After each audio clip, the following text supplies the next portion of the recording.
إن الحمد لله نحمده ونستعينه ونستغفره ونعوذ بالله من شرور أنفسنا ومن سيئات أعمالنا من يهده الله فلا مضل له ومن يضلل فلا هادي له وأشهد أن لا إله إلا الله وحده لا شريك له وأشهد أن محمدا عبده ورسوله اللهم صل على محمد وعلى آل محمد كما صليت على إبراهيم وعلى آل إبراهيم إنك حميد مجيد اللهم بارك على محمد وعلى آل محمد كما باركت على إبراهيم وعلى آل إبراهيم إنك حميد مجيد أعوذ بالله من الشيطان الرجيم بسم الله الرحمن الرحيم يا أيها الذين آمنوا قوا أنفسكم وأهليكم نارا وقودها الناس والحجارة عليها ملائكة غلاظ شداد لا يعصون الله ما أمرهم وَيَفْعَلُونَ مَا يُؤْمَرُونَ۔ اللہ تعالیٰ ہمارے استاد اور شیخ کو جزائے خیر دے، شیخ عبد المالک صاحب کو۔ انہوں نے اس موضوع کے لیے مجھے حکم دیا کہ میں گفتگو کروں۔ موضوع آپ نے سماعت فرمایا کہ فتنوں کے دور میں ایک انسان اپنے گھر کی اصلاح کیسے کر سکتا ہے۔ اس میں دو چیزیں بہت قابل غور ہیں، وہ سمجھ جائیں گے انشاءاللہ، بات سمجھ آ جائے گی۔ پہلی چیز گھر کیا ہے، اور دوسری چیز آپ کے اس دور کے فتنے کیا ہیں، پھر ان سے اپنے گھر کو کیسے بچانا ہے۔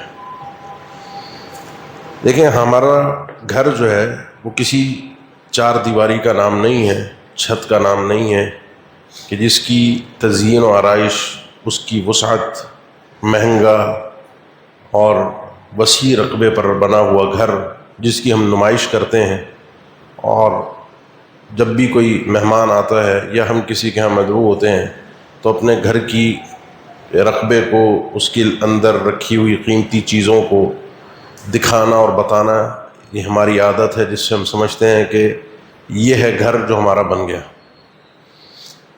واللہ جعل لکم من بیوتکم سکنہ، گھر وہ ہوتا ہے جس میں انسان کو سکون حاصل ہو۔ اللہ تعالیٰ نے گھر اس لیے بنایا ہے کہ انسان کو اس میں سکون حاصل ہوتا ہے۔ یہ بڑے بڑے محلات نما جو گھر ہوتے ہیں، اکثر اگر آپ کو ان میں موقع مل جائے ان کے اندر جھانکنے کا، جھانکنے سے مراد یہ کہ ان میں رہنے والوں کی زندگی کے احوال کو سمجھنے کا، تو آپ کو پتہ چلے گا وہ صرف ایک وحشت اور ویرانے کے علاوہ کوئی اور جگہ نہیں ہے۔ بڑے بڑے گھر ہوتے ہیں لیکن ان میں رہنے والے سکون میں نہیں ہوتے، آپس میں ایک دوسرے سے کوئی رشتہ، تعلق، ایک دوسرے کے غم کو سمجھنا، ایک دوسرے کی خوشی میں شریک ہونا، ایک دوسرے کا ساتھ دینا، وہ نہیں ہے۔ اور یہ حقیقت ہے۔ کتنے ایسے گھر ہیں یہاں آپ کے اس شہر کے اندر کہ جہاں اگر ماں اسپتال میں ہو، اور یہ مجھے ایک ساتھی نے خود بتایا جو ایک گھر میں کام کرتا تھا، ڈرائیور تھا ان کے گھر کا، دیندار آدمی تھا، کیا کہ اس گھر کی جو خاتون مالکہ تھی، شوہر باہر تھا ملک سے، وہ باہر کام کرتا تھا، بیٹا ایک تھا جوان، ماں 3 دن اسپتال میں رہی، بیمار تھی شدید، بیٹے نے ایک دفعہ بھی اسپتال آنے کی زحمت نہیں کی، پوچھا بھی نہیں کہ زندہ ہے یا مر گئی، اور بیٹا اسی گھر میں رہتا تھا۔ اس طرح کی کئی قصے کہانیاں جن کو ہم فرضی سمجھتے تھے، خیالی سمجھتے تھے، یا ہم سمجھتے تھے شاید امریکہ اور یورپ کی کہانی ہے، وہ آپ کو اپنے آس پاس اب سننے کو ملتی ہیں۔ اور یہی ان کا مقصود تھا کہ جیسے وہ برباد ہوئے ہیں، ان کے گھر برباد ہوئے ہیں، وہ ہمارے گھروں کو برباد کرنا چاہتے ہیں، کیونکہ گھر کا مفہوم ہمارے نزدیک چار دیواری، چھت، اس میں تزئین و آرائش اور خوبصورتی کو ہم نے مقصود کر لیا، جبکہ اس میں رہنے والے افراد اصل میں گھر ہوتے ہیں۔ آپ خود سوچیں، آپ میں سے کچھ ایسے ہوں گے کہ جو 30 سال، 25 سال، 35 سال پہلے چھوٹے چھوٹے گھروں کے احوال سے واقف ہوں گے کہ ان میں کتنی وسعت اور کشادگی ہوتی تھی کہ چھوٹے سے گھر میں بڑے سے بڑا کنبہ رہتا تھا، نہ یہ گرمی کے مسائل تھے، نہ بجلی کے مسائل تھے، نہ کوئی اور پریشانیاں ان کو تنگ کرتی تھیں، دلوں میں کشادگی ہوتی تھی، خاندان پورا چھوٹے سے گھر کے اندر اکٹھا ہوتا تھا۔ 30 35 افراد ایک چھوٹے سے گھر کے اندر، چھوٹے سے کمرے کے اندر اکٹھے ہو کر بیٹھتے تھے دعوت کے موقع پر۔ اور آج بڑے بڑے گھروں کے اندر چند افراد کو بھی سکون، اطمینان، وہ زندگی کا مزہ حاصل نہیں ہو رہا۔ سوال یہ پیدا ہوتا ہے وجہ کیا ہے؟ یہ پھر گھر تو نہ ہوا نا، گھر ہے گھر کے افراد، گھر کے رہنے والے لوگ، گھر ان سے بنتا ہے۔ گھر بنتا ہے گھر کے ایک سربراہ سے، گھر بنتا ہے ایک گھر چلانے والی خاتون سے، گھر بنتا ہے گھر کے بچوں سے۔ گھر کا اگر کوئی بڑا نہ ہو، کوئی دیکھ بھال کرنے والا نہ ہو، کوئی پوچھنے والا نہ ہو، تو گھر نہیں چل سکتا۔ اب آئیے دوسرے مسئلے کی طرف، مسائل کیا ہیں، فتنے کیا ہیں، اور ان کا حل کیسے ہے؟ ان کا حل بتانے سے پہلے ایک مسئلے کی طرف توجہ دلانا ضروری سمجھوں گا کہ جس سے مسئلہ حل ہو، اور وہ یہ ہے کہ گھر کا بڑا ہونا ضروری ہے۔ الرجال قوامون علی النساء بما فضل اللہ بعضهم علی بعض وبما انفقوا من اموالهم۔ دو بنیادوں پر اللہ تعالیٰ نے مردوں کو عورتوں پر قوام بنایا ہے، نگران بنایا ہے، ذمہ دار بنایا ہے، ان کے اوپر مسلط کیا ہے رب العالمین نے مرد کو۔ دو بنیادیں، ایک عطائی ہے اللہ کی طرف سے کہ جو اللہ نے صلاحیت مرد کو دی ہیں، عورتوں کی بنسبت زیادہ ان کو طاقتور بنایا ہے، اور دوسری چیز مرد کما کر لاتا ہے۔ مرد کما کر لاتا ہے، پیسہ وہ خرچ کرتا ہے، اور یہ فطرت ہے کہ جس کے ہاتھ سے پیسہ آتا ہے وہ اپنی منوانا، اپنی چلانا جانتا ہے۔ اسی لیے جن گھروں میں عورتیں کماتی ہیں ان گھروں کے احوال سے آپ اچھی طرح واقف ہوں گے کہ وہ عورت کسی کی نہیں سنتی، وہ کہتی مجھے پرواہ ہی نہیں اپنے شوہر کی۔ تو اس لیے جو مرد کماتا ہے وہ اپنی ذمہ داری کو سمجھے کہ صرف کما کر لا کر بچوں کو کھلا دینا، ان کو خوش کر دینا، ان کی ضروریات کو پورا کر دینا، یہ میری ذمہ داری نہیں ہے۔ اس کے بعد وہ گونگا بہرا بن جائے کہ گھر میں کیا ہو رہا ہے نہ وہ سن سکے، کسی چیز کی اصلاح کے لیے وہ بول نہ سکے، اور اس کی بہت ساری وجوہات ہیں۔ کبھی مرد کی اپنی بیوی اس کے خلاف کھڑی ہو جاتی ہے، مرد کو بھی عورت کو بھی کبھی گھر پہ مسلط ہونے کا شوق چڑھ جاتا ہے، معاشرے کو دیکھ کر، اپنی اماں کی ٹیوشن کی وجہ سے، دوسروں کے ادھر ادھر کی جو اس کی رشتہ دار ہوتی ہیں، کزنیں، خالائیں، یہ وہ ان کو بتاتی ہیں کہ کس طریقے سے شوہر کو دبانا ہے، گھر پہ قبضہ کرنا ہے، آخر میں وہ بچوں کو ہی باپ کے خلاف کر دیتی ہیں۔ بڑی بڑی کہانیاں ہیں۔ باپ بول نہیں سکتا، گھر میں کچھ کر نہیں سکتا، یا باپ ویسے ہی گونگا بہرا بن جاتا ہے، اس کو پرواہ نہیں ہے کب بچہ آ رہا ہے، کب جا رہا ہے، کیا کر رہا ہے، بس یہ ہے کہ اس کو اسکول میں بٹھانا ہے، اس کو تعلیم دلوانی ہے، اچھے سے اچھے اس کے لیے بندوبست کرنے ہیں۔ کوئی اگر مفاخرہ والا آدمی ہو جو فخر کرنے والا ہوتا ہے تو بچوں کو اچھی سے اچھی چیزیں دلوانے کی کوشش کرتا ہے، جس سے وہ سمجھتا ہے میں نے اپنی ذمہ داری کو کیا کر دیا، پورا کر دیا۔ اس نے ذمہ داری پوری نہیں کی، اس نے معاشرے کے رسم و رواج کے مطابق اپنا سر اونچا کرنے کی کوشش کی ہے، اپنی ذمہ داری کبھی بھی اس نے پوری نہیں کی۔ وہاں ان علاقوں میں جنہوں نے ہمارے خاندان کو برباد کرنا ہے، رشتوں کو توڑنا ہے، ان لوگوں کے ہاں گھر کا کوئی سربراہ ہو ہی نہیں سکتا، کوئی پوچھنے والا نہیں ہو سکتا، بچوں سے کوئی کچھ نہیں پوچھ سکتا، بچوں پہ کوئی زبردستی نہیں کر سکتا۔ اسی قسم کا مزاج اور ماحول ہمارے ہاں لانے کی کوشش کی جا رہی ہے۔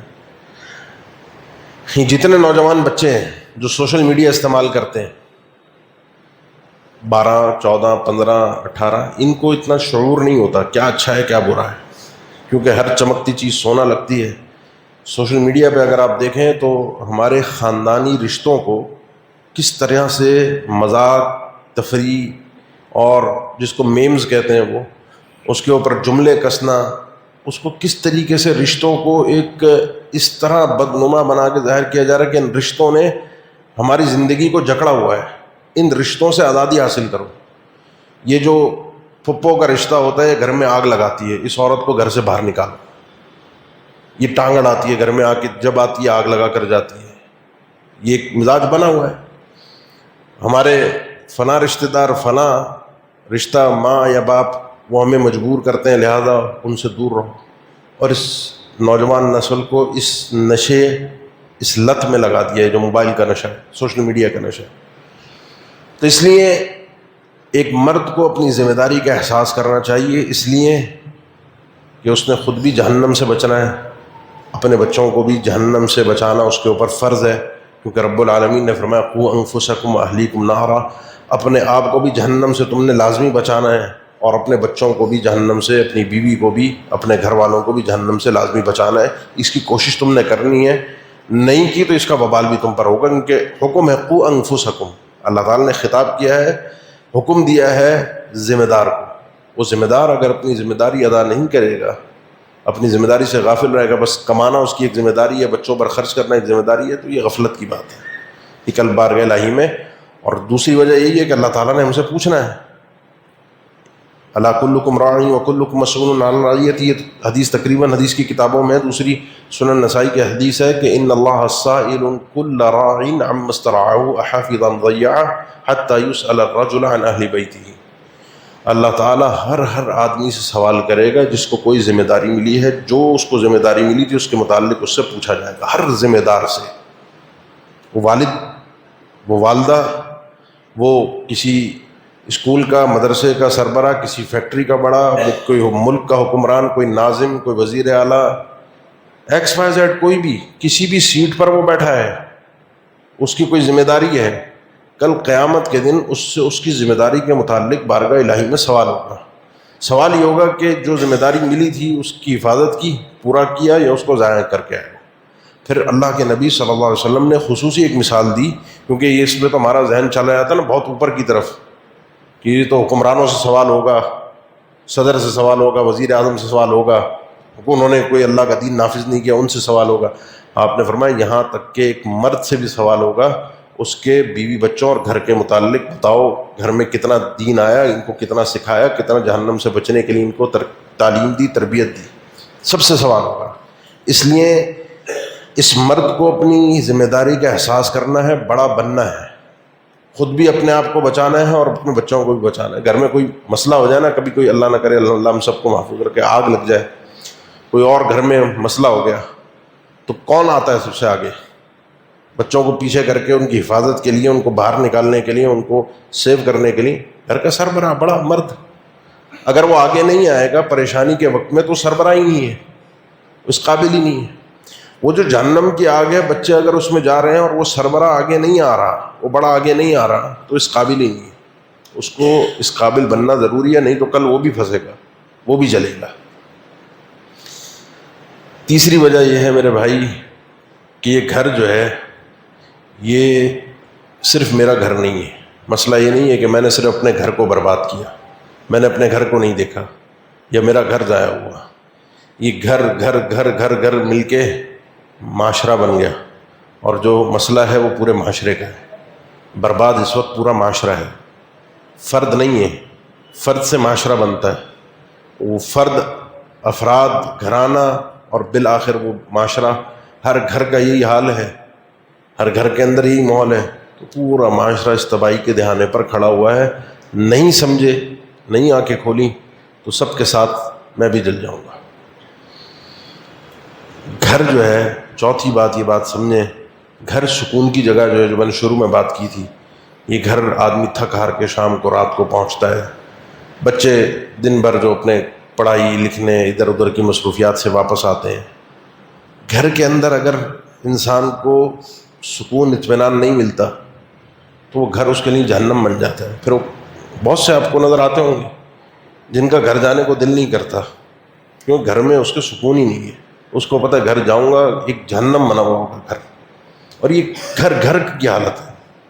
اپنے دل پہ ہاتھ رکھ کے بتائیں، گھر گھر کی حالت ہے کہ اس وقت بعض اوقات عورت گھبرا رہی ہوتی ہے کہ کب یہ میرا شوہر آئے گا اور کب طوفان مچے گا، اور بعض اوقات مرد گھبرا رہا ہوتا ہے کہ اب اس گھر میں جاؤں گا تو ایک مصیبت ہے، گھر اس کا کہیں جا بھی نہیں سکتا، کام کاج سے واپسی پر وہ بھی گھبرا رہا ہے. اسی لیے یہ اللہ کے نبی صلی اللہ علیہ وسلم کا فرمان بڑا قیمتی فرمان ہے، طوبیٰ لمن ملک لسانہ ووسعہ بیتہ. بہت ہی کامیاب آدمی ہے وہ، خوشخبری ہے اس کے لیے، جیت گیا وہ آدمی جس نے اپنی زبان کو اپنے کنٹرول میں کر لیا. اس کی اپنی زبان کو روک سکتا ہے، چلتی ہے تو چھوڑ نہیں دیتا. جو گالی آئی منہ میں بک دی، جس کو ذلیل کرنا تھا، جو کہنا تھا، اور پھر فخر کے ساتھ بتانا کہ میرے آگے کوئی بول نہیں سکتا. یہ آدمی بیوقوف آدمی ہے، بہت نقصان اٹھائے گا. دوسرا وہ شخص کہ جس کا گھر اس کے لیے کشادہ ہو، کافی ہو، اس کو اطمینان ملے، سکون ملے، اپنے گھر واپس پلٹ کر جائے تو بڑا اس کو سکون اور اطمینان ملے. یہ بہت ضروری ہے. اس کے لیے گھر میں نے وہی جو بات شروع میں کی کہ کشادہ گھر ہونا، بڑا گھر ہونا، گھر میں سہولیات کا ہونا، اس کے باوجود بھی گھر میں سکون نہیں ہے تو یہ سہولیات کسی کام کی نہیں ہے. اور بہت سے گھر ایسے ہیں جو سہولیات سے محروم ہوتے ہیں لیکن گھر میں کشادگی اتنی ہوتی ہے، سکون اتنا ہوتا ہے، انسان بغیر سہولیات کے سکون سے خوشی کے ساتھ اپنے گھر میں رہتا ہے. اب آئیے اصل مسئلے کی طرف کہ کیسے یہ مسئلہ ہوگا حل، کیسے ہمارا گھر اس جہنم سے جنت بنے گا کیسے. تو اس سوال کا پہلا جواب میں نے آپ کو دے دیا ہے. ایک مرد کو اپنی ذمہ داری کا احساس کرنا ہے. جب وہ مرد احساس کرے گا، گھر کا بڑا بنے گا، وہ چیزوں کو سنبھالے گا، چیزوں کو مینج کرے گا، چیزوں کو بڑی باریک بینی کے ساتھ لے کر چلے گا، اس کے بعد گھر بہتری کی طرف آنا شروع ہوگا. اس میں سب سے پہلے معاشرے کے فتنوں کو جاننا اور جانچنا بہت ضروری ہے. معاشرے میں فتنہ کیا ہے؟ بچے کو اسکول بھیج دینا، بیوی کس گھر سے آئی ہے، وہ دن بھر جب شوہر گھر سے باہر ہوتا ہے، پہلے جب یہ موبائل نہیں ہوتے تھے تو فتنے فسادات کم ہوتے تھے. ہمارے یہاں کراچی شہر میں لڑکی عام طور پہ اپنے ماں باپ کے گھر شروع میں جب شادی ہو جاتی ہے تو ہفتے بعد ملنے کے لیے جایا کرتی ہے. ایسے ہی ہے نا، ہفتے میں ایک دن.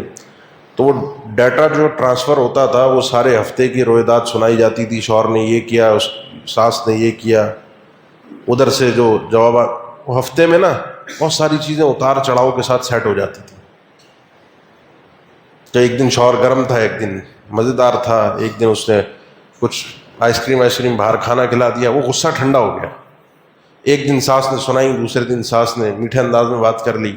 تو وہ ہفتے بعد جب جا رہی ہے تو بہت ساری باتیں بھول چکی ہے، غصہ کہیں ٹھنڈا کہیں، تو وہ ٹرانسفر کرنے میں اس طرح سے ہوتا نہیں تھا اور آگے سے ٹیوشن اس طرح سے ملتی نہیں تھی. اب کیا ہے؟ اب ہے موبائل. ادھر کوئی بات ہوئی، ادھر موبائل اٹھایا، اماں کو فون کیا، اماں نے بتایا تم نے آگے سے پلٹ کے یوں کیوں نہیں کہا، تمہیں تو یہ کرنا چاہیے تھا. وہ اپنی بہنوں سے، اپنی کزن سے، جس سے کہا. اب فتنہ کیا ہے اس کو سمجھنا بہت ضروری ہے.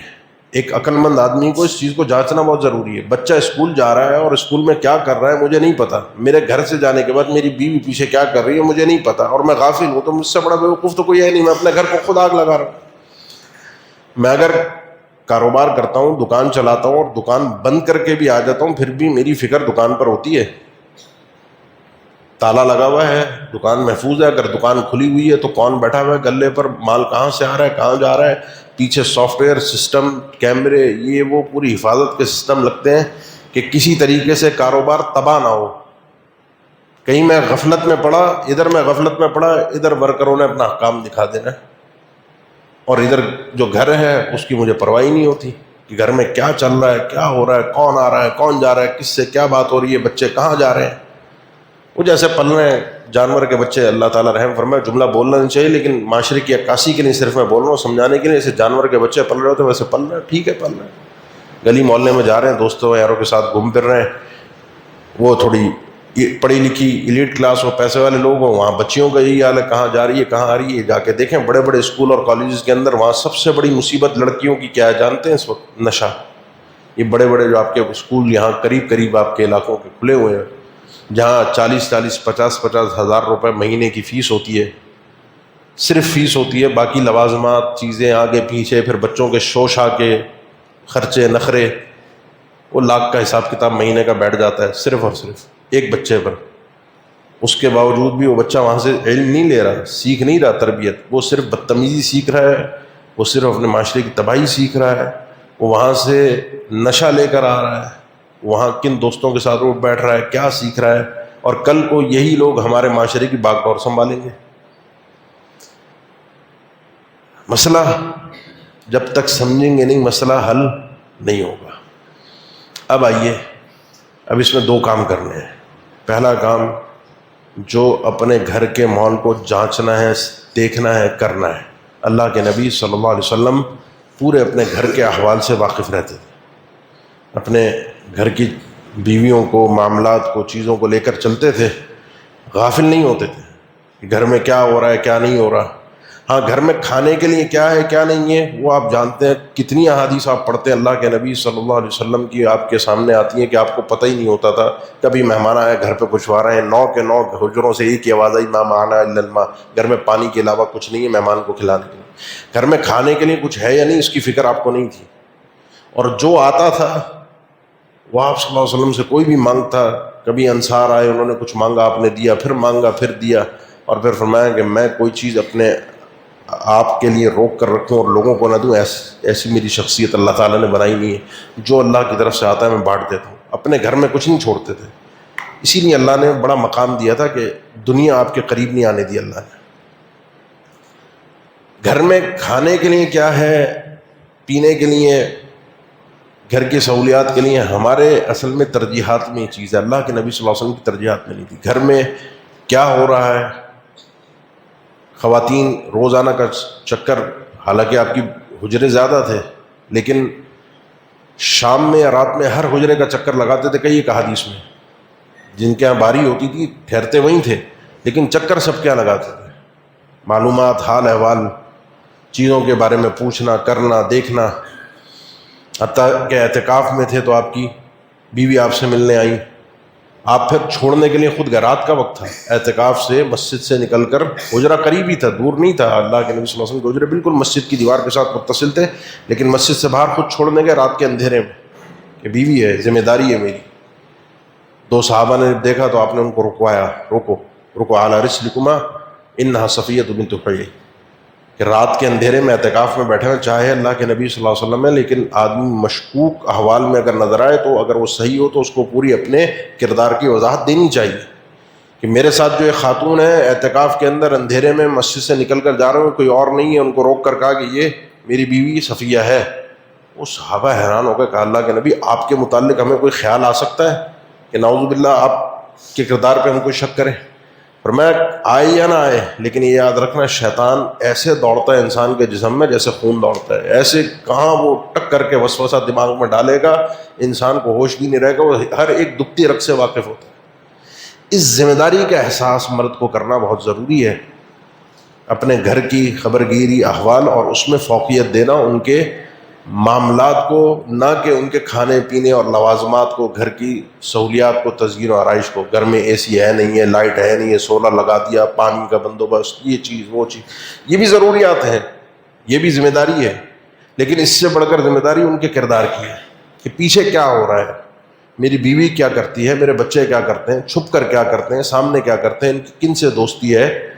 آپ اگر یہ سروے اٹھا کر دیکھیں, اللہ تعالیٰ ہم سب پر رحم فرمائے, کہ جو اس قسم کی ویب سائٹ ہیں کہ جن کو نہیں دیکھنا چاہیے, جو بالکل کوئی بغیر کسی اختلاف کے قطعی طور پر حرام ہے, کوئی کسی فرقے کا کوئی اختلاف نہیں ہے. تصویر کو چھوڑ دیں, میرا مقصود آپ سمجھ رہے ہوں گے. اگر سروے اٹھا کر دیکھیں تو دنیا کے اندر, ہمارے اس ملک کے اندر اکثر ان ویب سائٹ کے وزٹ کرنے والے لوگوں کے اندر جو ڈیٹا ان کے پاس جاتا ہے آپ کی ای میل کے ذریعے سے, وہ زیادہ تر 12 سال سے 17-18 سال کے بچے اور بچیاں ہوتے ہیں جو اس طرح کی چیزوں کو جا کر دیکھتے ہیں. اور یہ وہی بچے ہوتے ہیں جن کے اوپر ہمیں اعتماد ہوتا ہے کہ بچہ کچھ غلط نہیں کر رہا. وہ کیا کر رہا ہے, اس کے دوست کون ہیں, وہ کس طرح سے ابا کو اماں کو دھوکہ دے رہا ہے, بیوقوف بنا رہا ہے, کہانی سنا رہا ہے, پیچھے کر کیا رہا ہے, جس کی وجہ سے جرائم میں اضافہ ہو رہا ہے.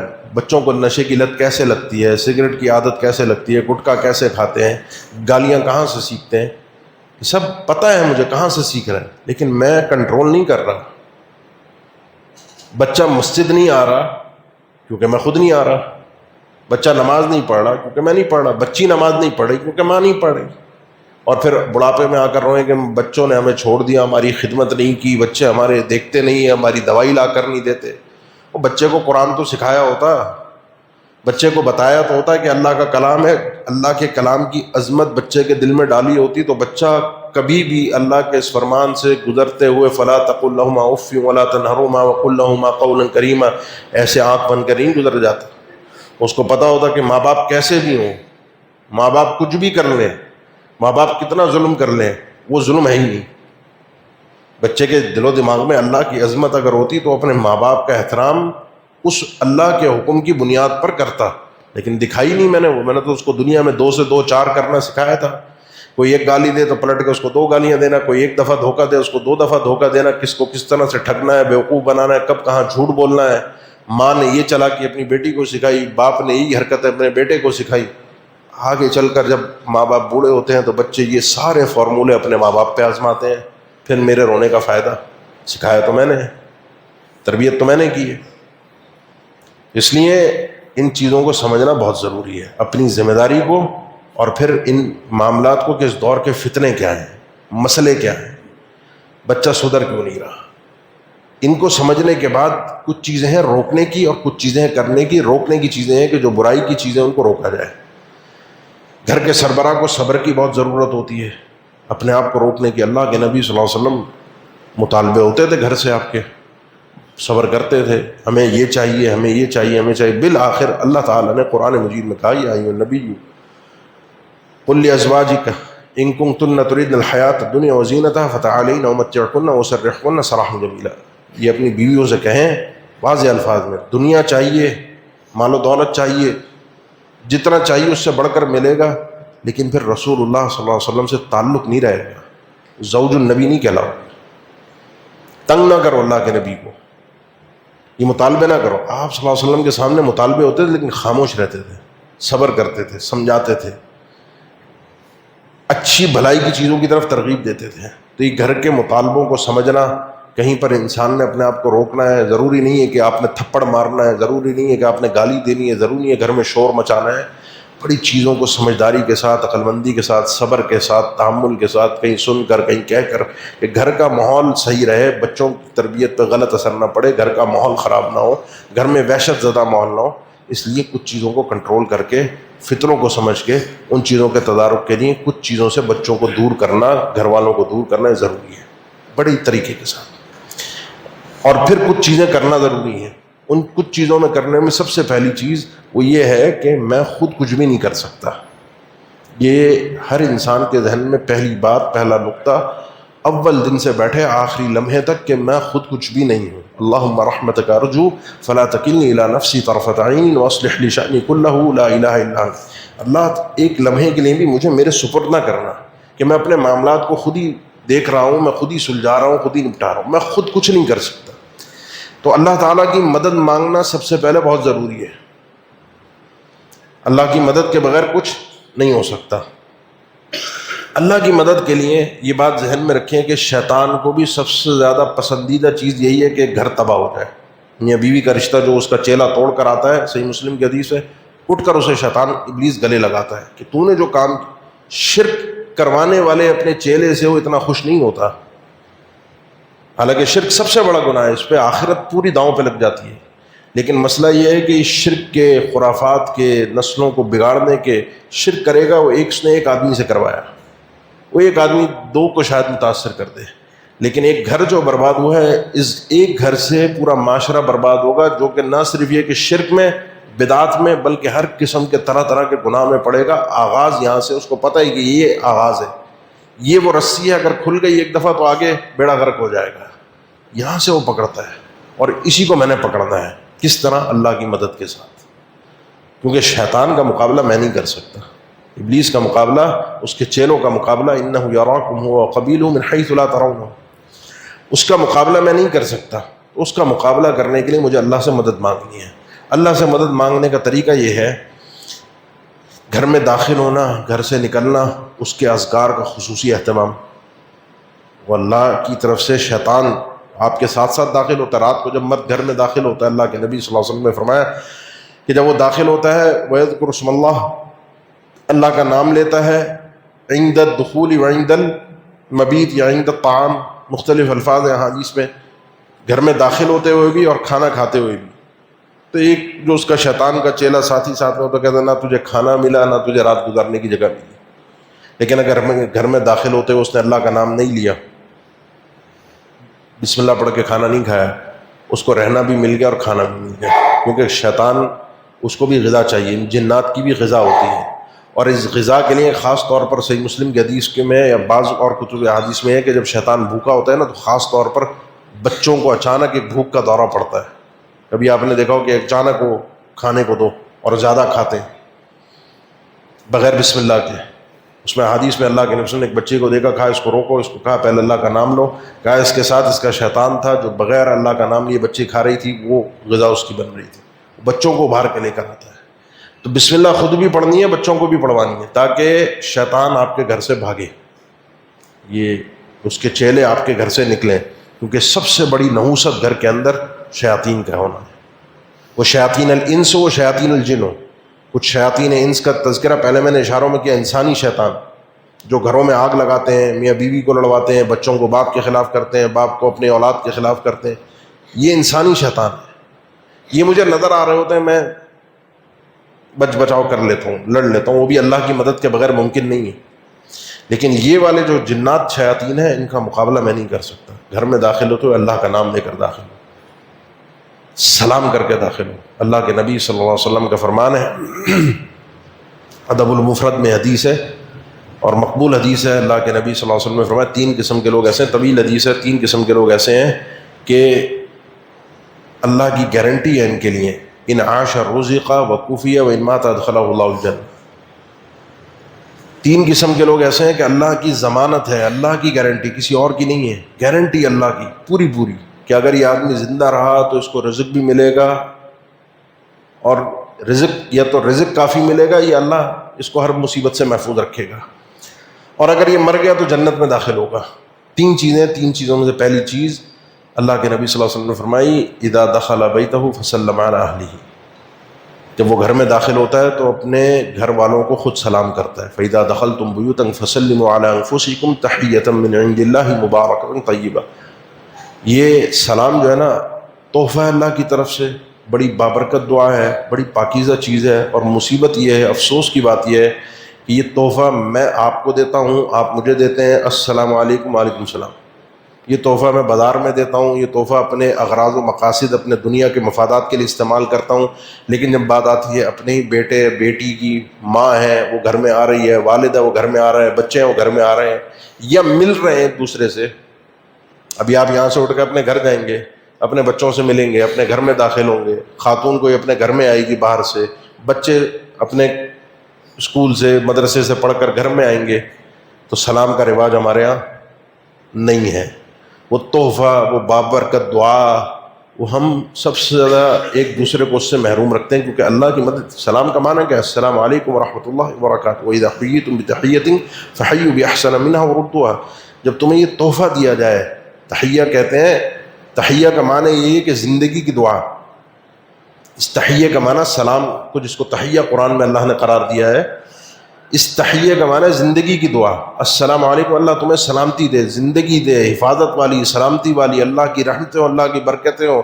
یہ میں آپ کو دعا دے رہا ہوں, آپ پلٹ کے مجھے دے رہے ہیں. میری اولاد, میرے بچے, میری بیوی عورت ہے تو اس کے بچے, اس کا شوہر, بچے ہیں تو ان کے والدین, ہم ایک دوسرے کو ان دعاؤں سے محفوظ رکھتے ہیں, ان دعاؤں سے محروم رکھتے ہیں, دیتے ہی نہیں.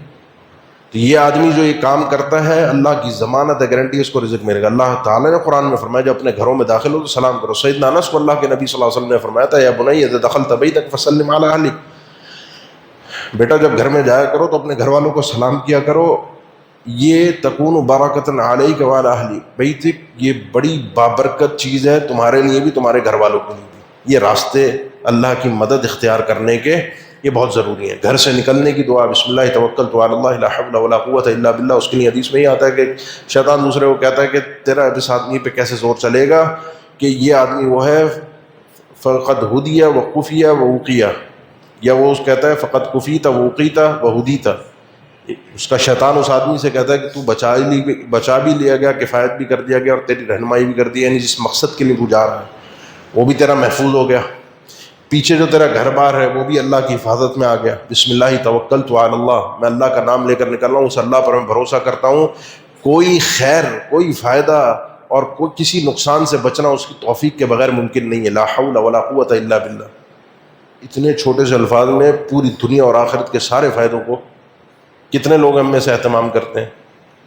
اپنے بچوں کے لیے فائدہ سوچنا ہے تو دعا پیچھے پڑھ کر نکلیں کہ اللہ ان کی حفاظت فرمائے، پھر وہ شرور اور آفات سے شیاطین انس اور شیاطین جن سے محفوظ رہیں گے۔ اللہ کے نبی صلی اللہ علیہ وسلم نے فرمایا اپنے گھروں کو قبرستان نہ بناؤ، صحیح مسلم کی حدیث ہے لا تجعلوا بیوتکم مقابر، اپنے گھروں کو قبرستان نہ بناؤ۔ کیوں؟ کیونکہ جس گھر میں سورہ بقرہ پڑھی جاتی ہے اس میں شیطان فإن الشیطان ينفر من البیت الذی تقرأ فیہ سورۃ البقرہ، جس گھر میں سورہ بقرہ پڑھی جاتی ہے شیطان بھاگ جاتا ہے۔ یہ جادو کا بھی علاج ہے، کیونکہ اللہ کے نبی صلی اللہ علیہ وسلم نے یہ بھی فرمایا کہ یہ فإن أخذها برکہ وترکها حسرہ ولا تستطيع البطلہ، اس سورت کا اخذ کرنا معنی مفہوما حفظا ادراکا پڑھنا باعث برکت اور خیر ہے، اس کو چھوڑ دینا باعث حسرت اور ندامت دنیا میں بھی آخرت میں بھی، اور کوئی باطل طاقت اور قوت اس صورت کا مقابلہ نہیں کر سکتی، جس کی تفسیر خود سیدنا معاویہ نے فرمائی کہ کوئی جادوگر اس صورت کا مقابلہ نہیں کر سکتا۔ گھر میں جادو ہے یا نہیں ہے، اس صورت کے پڑھنے کا اہتمام ہونا چاہیے۔ کوئی دن، کوئی تعداد، کوئی وقت، کوئی جمعرات کا دن، بعض گھروں کے اندر یہ مقرر ہے کہ جمعرات کے دن سورہ بقرہ پڑھی جائے، کوئی دن مقرر نہیں ہے، اس کا کوئی وقت مقرر نہیں ہے، برکت کے لیے جو وقت میسر ہو اس میں پڑھیں۔ آخری دو آیتیں سورہ بقرہ کی صحیح مسلم کی حدیث ہے اللہ نے ان اللہ کتب کتابا قبل ان یخلق السماوات والارض بألف عام، آسمان اور زمین یہ سسٹم بنانے سے پہلے 2000 سال پہلے اللہ نے ایک اپنے پاس کتاب کچھ لکھ کر رکھا، اور وہ اس کے پاس عرش پر ہے۔ اللہ نے اس چیز کو خصوصی طور پر لکھا، جو باتیں لکھی ان باتوں میں سے اللہ تعالیٰ نے یہ آخری دو آیتیں سورہ بقرہ کی نازل فرمائی، ان میں سے جو بہت 2000 سال پہلے اللہ تعالیٰ نے لکھ کر رکھ دی تھی۔ آمن الرسول بما انزل الیہ من ربہ والمؤمنون، اور ان دو آیتوں کے متعلق تو ویسے ہی ہے کہ جو شخص رات میں ان دو آیتوں کو پڑھ لیتا ہے وہ شخص بچا لیا جاتا ہے۔ جو شخص ان دو آیتوں کو رات میں پڑھ لیتا ہے کفتاہ، یہ دونوں آیتیں اس کو کافی ہو جائے۔ رات میں سے مراد رات کب ہوتی ہے؟ کب ہوتی ہے بھائی رات؟ بتاؤ، عشاء کے بعد 12 بجے، 1 بجے؟ ہمارا آج کل 1-2 بجے کا ٹائم ہے نا سونے کا، تو رات کتنے بجے ہوتی ہے جب ہم سوئیں؟ 1 بجے؟ نہیں، رات ہوتی ہے مغرب کے بعد۔ رات کب ہوتی ہے؟ مغرب میں۔ تو یہ جو آیتیں کب پڑھنی ہے؟ ہر بچے، بڑے، عورت، چھوٹے بڑے نے، ایک تو یہ رات کا ذکر ہے، سونے کا ذکر نہیں۔ آخری دو آیتیں سورہ بقرہ کی یہ سونے کا ذکر نہیں ہے، یہ رات کا ذکر ہے، اور کافی ہو جاتی ہیں۔ امام نووی فرماتے ہیں کافی ہو جاتی ہیں شیطان سے بھی، کافی ہو جاتی ہیں تھکاوٹ سے بھی، کافی ہو جاتی ہیں اگر اس رات کو مر گیا تو عذاب قبر سے بھی۔ مطلب کسی بھی چیز کو آپ لے لیں گے کہ اللہ تعالیٰ، اللہ کے نبی صلی اللہ علیہ وسلم نے کافی کس چیز سے ہو جاتی ہیں وہ ذکر ہی نہیں کیا۔ جب کس چیز سے ہو جاتی ہیں ذکر ہی نہیں ہے تو ہر چیز سے۔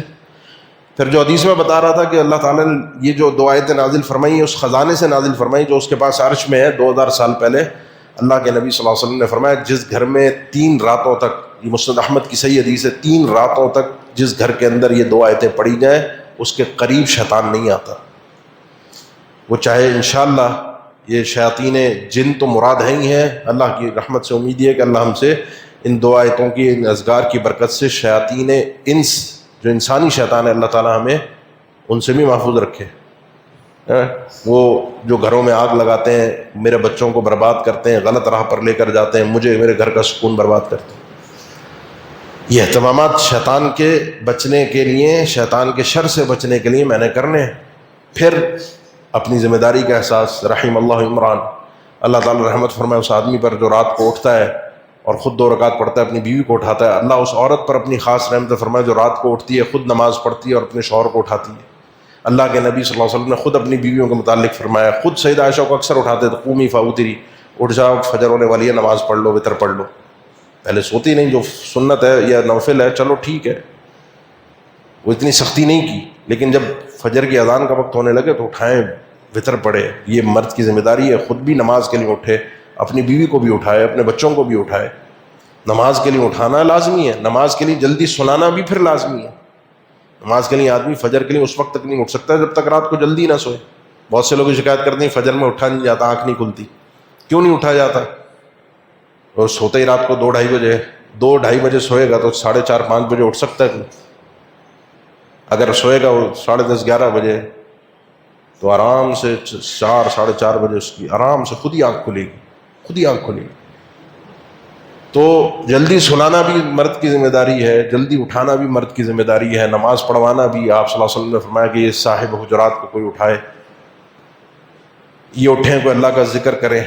اللہ تعالیٰ نے کیا خزائن نازل فرمائے، اور کیا عرب کے لیے ویل للعرب والی جو حدیث آپ سنتے ہیں اسی میں مطلب ذمہ داری کا احساس کرنا، اللہ کی رحمت کو اپنے گھر میں لانے کے لیے وہ سارے اسباب و ذرائع اختیار کرنا جو اللہ کی رحمت کو حاصل مجھے کر سکے۔ ان ساری چیزوں کو سمجھنا کہ جو چیزیں حسی اور معنوی جو نظر آ رہے ہیں فتنے، یا جو معنوی فتنے شیاطین کے، جو غیر محسوس فتنے یا محسوس ہونے والے فتنے ہیں، ان سے قوا انفسکم واہلیکم نارا، وہ جو آیت میں نے شروع میں پڑھی تھی، کیوں کرنا ہے؟ کیونکہ میرے لیے بھی جہنم سے بچنا لازمی ہے، اور میرے لیے اپنے بچوں کو بچانا بھی لازمی ہے۔ کئی ایک اہل علم ذکر کر کے آئے ہیں کہ خواتین میں سے خاتون تھی سلف میں، وہ اپنے بچوں کو جب فجر کے لیے اٹھاتی تھی تو یہ کہتی تھی اٹھ جاؤ، میں نہیں چاہتی کہ ہم میں سے کوئی بھی جنت میں جانے سے پیچھے رہ جائے، میں چاہتی ہوں کہ میں جنت میں تم سب کے ساتھ جاؤں، اپنے بچوں کے ساتھ۔ اور یہ جملہ کہہ کر وہ اپنے بچوں کو اٹھاتی تھی کہ تم میں سے کوئی شخص جنت میں جانے سے پیچھے نہ رہ جائے۔ کتنے ہم میں سے جن کی یہ سوچ ہے کہ اللہ ہماری آخرت بھی اچھی فرما دے، اللہ ہماری دنیا بھی اچھی فرما دے، اور آخری چیز کرنے کی ہے۔ یہ تو سارے وہ کام تھے جو کرنے ہیں، جو درمیان میں نے ذکر کیا، اللہ سے دعا، اللہ سے دعا، دعوت الوالد لولدہ، باپ کی اپنے بچوں کے لیے دعا اللہ کے ہاں قابل قبول ہے، مقبول دعاؤں میں سے مستجاب الدعوات ہے۔ ایک باپ اپنے بچوں کے لیے دعا کر رہا ہو تو وہ مستجاب، وہ ولی اللہ اپنے بچوں کے لیے مستجاب الدعوات ہے۔ اسی طریقے سے ایک ماں کی اپنے بچے کے لیے دعائیں، کتنے ہم میں سے جو ان کوششوں کے ساتھ بچوں کے لیے دعاؤں کا اہتمام کرتے ہیں۔ اور یقین جانیے آپ کی اپنے بچوں کے لیے دعائیں ان کے لیے ناممکن کو ممکن بنا سکتی ہیں اللہ تعالیٰ کی طرف سے۔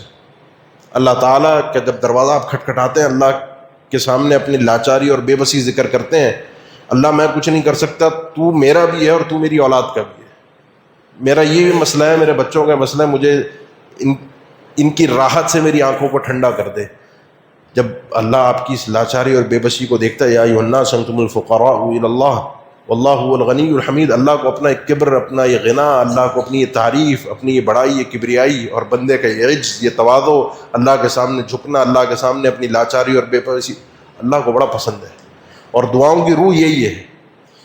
اس کوشش کے ساتھ جب بندہ مانگتا ہے تو پھر دیکھیں آپ کے بچے کے لیے اللہ تعالیٰ کیسے ناممکن کو ممکن کرتا ہے، کیسے اس کی گمراہی کو ہدایت میں بدلتا ہے، کیسے اس کی بیماری کو عافیت میں تبدیل کرتا ہے، کیسے اللہ تعالیٰ اس کی دنیا کی ناکامی کو کامیابی میں بدلتا ہے۔ مانگیں اللہ سے، اپنے بچوں کے لیے مانگیں یقین کے ساتھ، اللہ دروازے کھول دے گا۔ اور اللہ نے دعا میں سکھائی ہے، ربنا ھب لنا من ازواجنا وذریاتنا قرۃ اعین وجعلنا للمتقین اماما، اللہ ہماری یہ جو اولاد ہیں، بیویاں ہیں، ان سے ہماری آنکھوں کو ٹھنڈا کر دے۔ وہ جملہ آپ سمجھ رہے ہوں گے نا کہ جو گھروں میں جانے کا دل نہیں کرتا، گھر جہنم بنے ہوتے ہیں، عورت کے لیے بھی، مرد کے لیے بھی، بچوں کے لیے بھی۔ بعض بچے ایسے ہیں جو بڑے ہو گئے، شعور والے ہو گئے، وہ اپنے ماں باپ کے جھگڑوں سے اس قدر پریشان اور تنگ ہوتے ہیں کہ وہ نفسیاتی مریض بن جاتے ہیں۔ اور کئیوں کے سوالات آتے ہیں ہمارے پاس، بچوں کے بھی بڑوں کے بھی، گھر کے جہنم نما ماحول سے تنگ آ کر، تو اللہ سے مدد نہیں مانگتے۔ نماز کے اندر تحیات میں آپ بیٹھتے ہیں، تشہد میں آپ بیٹھتے ہیں، تو ربنا ھب لنا من ازواجنا وذریاتنا قرۃ اعین وجعلنا للمتقین اماما، یہ دعا آپ مانگیں، اپنے لیے مانگیں، اپنے والدین کے لیے، رب ارحمہما کما ربیانی صغیرا۔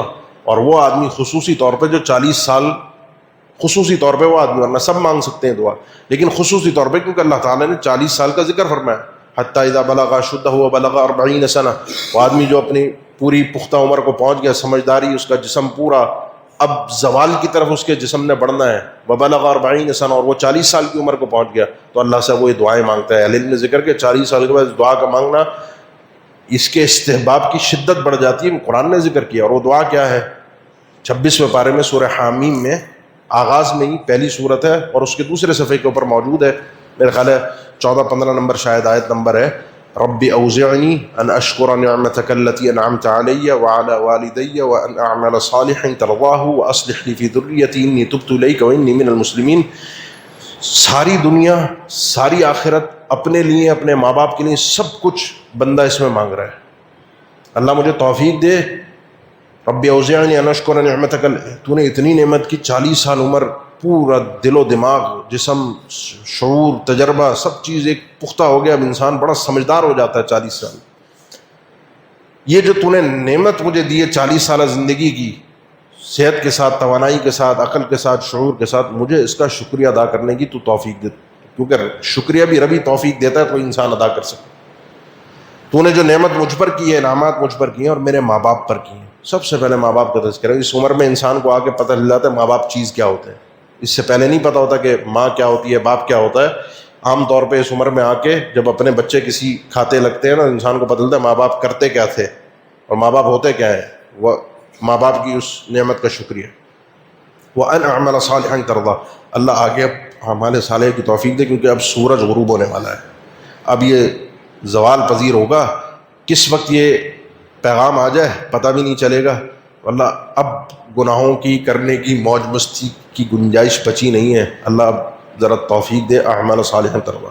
وَأَصْلِحْ لِي فِي ذُرِّيَّتِي، اصلاح فرما دے میرے لیے میری اولاد میں، یہ انسان کے بچے بن جائیں، یہ سدھر جائیں، یہ تیرے بھی فرما بردار ہوں اللہ، میرے بھی تابع دار ہوں، میری بھی خدمت کرنے والے ہوں، اپنے ماں باپ کے، یہ اللہ سے مانگے۔ انی تبت الیک وانی من المسلمین، آخری وقت ہے تو انسان اللہ سے توبہ بھی کرتا ہے، استغفار بھی کرتا ہے، اللہ سے نیک صالح لوگوں کی جماعت میں اکٹھا ہونے کے لیے۔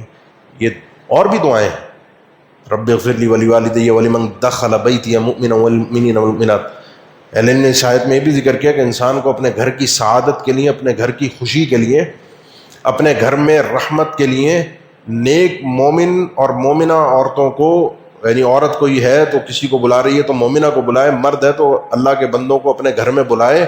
ان کے گھر میں آنے سے بڑی رحمتیں داخل ہوتی ہیں۔ اللہ تعالیٰ کے اس فرمان میں اشارہ موجود ہے، رب اغفر لی ولوالدی ولمن دخل بیتی مؤمنا۔ یہ نوح علیہ السلام کی دعا، اللہ مجھے بھی بخش دے، میرے ماں باپ کو بھی بخش دے، اور ہر اس آدمی کو جو میرے گھر میں داخل ہو حالت ایمان میں، چاہے وہ عورت ہو چاہے وہ مرد ہو۔ ان کے لیے دعا بھی ہے، اور ان کے آنے سے گھر میں بڑی خیر بھی آتی ہے، نیک لوگوں کے گھر میں آنے سے۔ تو ان کے لیے دعاؤں کے لیے کئی ایک الفاظ احادیث میں بھی وارد ہیں، ان دعاؤں کا اہتمام کرنا، گھر کے لیے وہ سارے کام کرنا جو گھر میں اللہ کی طرف سے غیبی مدد، اللہ کی طرف سے غیبی رحمت، انسان کو اپنی شعور اور اپنی سمجھ کا پورا ادراک کر کے اپنے گھر میں سکون اور اہتمام، سکون کا، راحت کا اہتمام کرنا، اور یہ مفاہیم سمجھنا کہ کیا چیز سہولت کی ہوتی ہے۔ ظاہری سہولتیں، خوبصورتیاں، گھر میں اے سی کا لگ جانا، یہ سہولت نہیں ہے جب تک گھر کے اندر دل کا سکون نہ ہو، اور دل کا سکون اللہ کی مدد کے بغیر، اعمال صالحہ کے بغیر، اللہ کے قرب کے بغیر ممکن نہیں ہے۔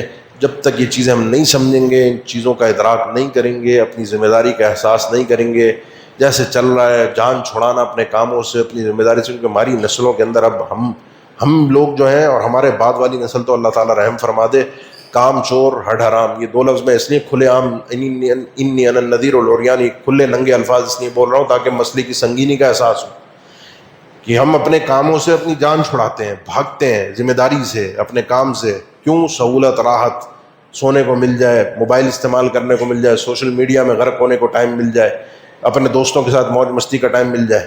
تو جب تک میں اپنی ذمہ داری کا احساس نہیں کروں گا تو میرے گھر میں لگی ہوئی آگ کو جب میں خود نہیں چاہتا کہ بجھاؤں، کوئی اور بجھانے نہیں آئے گا، بلکہ دنیا اور آگ لگانے والی ہوتی ہے۔ اللہ تعالیٰ ہم سب کو اپنے گھروں میں اطمینان اور سکون والی زندگی عطا فرما دے۔ اس دعا کو بھی ربنا آتنا فی الدنیا حسنہ وفی الآخرۃ حسنہ وقنا عذاب النار، اپنے بچوں کو، اپنی بیوی کو، اپنے گھر کو ذہن میں رکھ کے ان کو ملا کر، جس نیت کے ساتھ، یہ اتنی جامع دعا ہے، جس نیت کے ساتھ کی جائے اس کی افادیت بندے کو حاصل ہوتی ہے۔